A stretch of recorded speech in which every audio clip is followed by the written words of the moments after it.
Now let's talk about the benefits of organizing. अभी तक हमने देखा कि ऑर्गेनाइजिंग क्या होता है और ऑर्गेनाइजिंग प्रोसेस में हमें अलग अलग कौन से स्टेप्स लेने हैं।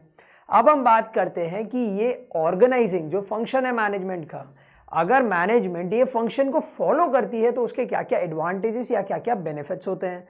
First is benefits of specialization. यहां पे मतलब ऑर्गेनाइजिंग में हम वर्क को डिवाइड कर देते हैं। हमने फर्स्ट स्टेप क्या पढ़ा था, identification and division of work. That means अगर आप मेरी कंपनी में काम करते हो तो आपको पूरा काम नहीं करना है, you only have to do a part of the work. मतलब जो काम आपको असाइन हुआ है सिर्फ वही काम आपको करना है, आपको पूरे ऑर्गेनाइजेशन का काम अकेले नहीं करना है। अब मैं आपको कौन सा काम दूंगा, जिस चीज की आपने पढ़ाई करी है, जिस चीज का एक्सपीरियंस है आपके पास में, मैं उसी रिलेटेड आपको काम दूंगा। दैट मीन्स आप अपने काम में स्पेशलाइज्ड हो गए। सिमिलरली लेट्स से आपका फ्रेंड आता है, वो भी मेरे यहाँ पे जॉब लेता है, तो उसको मैं कौन सा काम दूंगा जिसमें उसकी स्पेशलाइजेशन है। तो अगर हर पर्सन को उसके स्पेशलाइजेशन के हिसाब से अगर जॉब मिलने लग गई तो ऑर्गेनाइजेशन में स्पेशलाइज्ड लोग होंगे, तो there will be benefits of specialization. Second point, clarity in working relationship. इसका क्या मतलब होता है, इसका मतलब होता है कि हमने ऑर्गेनाइजिंग प्रोसेस में ही बता दिया था कि we should identify the reporting relationship.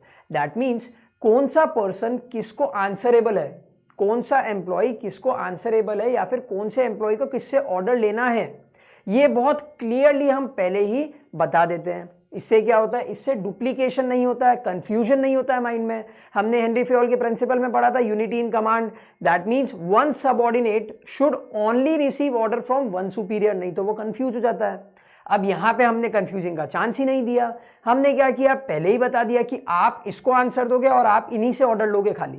तो इससे क्या होगा, कंफ्यूजन नहीं होगा और टाइम वेस्ट नहीं होगा। Third, optimum utilization of resources. कैसे, हर किसी को हमने उनका जॉब बता दिया है। दो तरीके से समझो इस चीज को। जिस पर्सन को हमने जो जॉब दिया है वो उस काम के लिए स्पेशलाइज्ड है, दैट मीन्स वो मिनिमम रिसोर्सेज में वो काम करके देगा।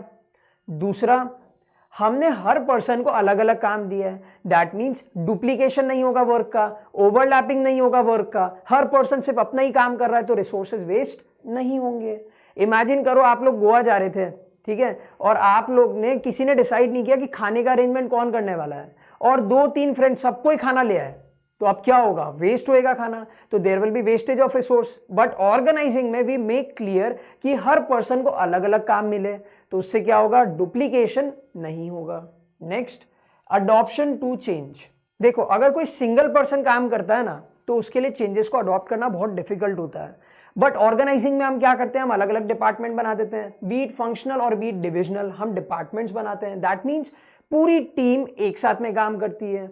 अब जब पूरी टीम एक साथ में काम करेगी ना तो उनके पास में ज्यादा आइडिया होंगे, वो लोग ज्यादा डायनामिक होंगे। दैट मीन्स वो चेंजिंग एनवायरनमेंट को बहुत जल्दी से अडॉप्ट कर लेंगे। सिंपल। Next, effective administration. अब हमने क्या किया है, the people with same jobs और the people with related jobs को हमने एक पर्टिकुलर ग्रुप में डाल दिया। अब लेट्स से कि मैं आपको एक एग्जांपल देता हूं, आपको मैनेज करना है अलग अलग लोग को। एक पर्सन है जो अकाउंट्स का काम करता है, एक पर्सन है जो मार्केटिंग का काम करता है, एक पर्सन है जो प्रोडक्शन का काम करता है, और एक पर्सन है जो कुछ नहीं करता है। हर किसी को मैनेज करना कितना डिफिकल्ट हो जाएगा आपके लिए। आप आधा घंटा अकाउंट्स देख रहे हो, आधा घंटा आप मार्केटिंग देख रहे हो, it's so confusing. But organizing में हम क्या करते हैं, हम अलग अलग जॉब्स के हिसाब से ग्रुप बना देते हैं और हम उस जॉब के हिसाब से ही एक डिपार्टमेंटल हेड बनाते हैं। अब क्या हुआ, लेट्स से सारे अकाउंटेंट्स का एक ग्रुप बन गया और उसका हेड लेट्स से हमने एक सीए को अपॉइंट कर दिया, तो वो सीए के लिए पूरे ग्रुप को मैनेज करना, एडमिनिस्ट्रेट करना कितना इजी हो जाएगा। तो there is always effective administration. Next, development of personal.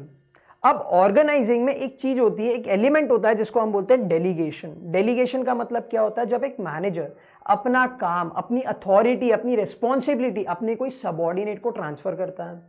इससे क्या होता है, जो सबऑर्डिनेट्स होते हैं, जो एम्प्लॉयज होते हैं, जो पर्सनल्स होते हैं हमारे यहाँ पे, उनको मोटिवेटेड फील होता है, उनको नया काम करने का तजुर्बा, एक्सपीरियंस मिलता है। तो उससे क्या होता है, उस पर्टिकुलर पर्सनल या फिर उस पर्टिकुलर एम्प्लॉय का डेवलपमेंट होता है। Last, expansion and growth. अब इसका क्या मतलब होता है, देखो आपके ऑर्गेनाइजेशन में जितने भी लोग हैं सब अपने काम में स्पेशलाइज्ड हैं। आपके ऑर्गेनाइजेशन में वर्किंग रिलेशनशिप बहुत अच्छे से एस्टैब्लिश्ड है, मिनिमम वेस्टेज होता है रिसोर्सेज का, ठीक है, वो लोग जल्दी जल्दी चेंजेस को अडॉप्ट कर लेते हैं, एडमिनिस्ट्रेशन बहुत ज़्यादा इफेक्टिव है। इन सब का क्या मतलब है कि आपकी ऑर्गेनाइजेशन बहुत इजीली ग्रो और बहुत इजीली एक्सपांड कर लेगी। बहुत सिंपल है, अगर सब चीज़ें अपने हिसाब से हो रही है तो आपके ग्रोथ को कौन रोक सकता है? कोई नहीं रोक सकता। सो ये सारे थे हमारे बेनिफिट्स या फिर इंपॉर्टेंस ऑफ ऑर्गेनाइजिंग। अब चलते हैं हमारे नेक्स्ट वीडियो पे।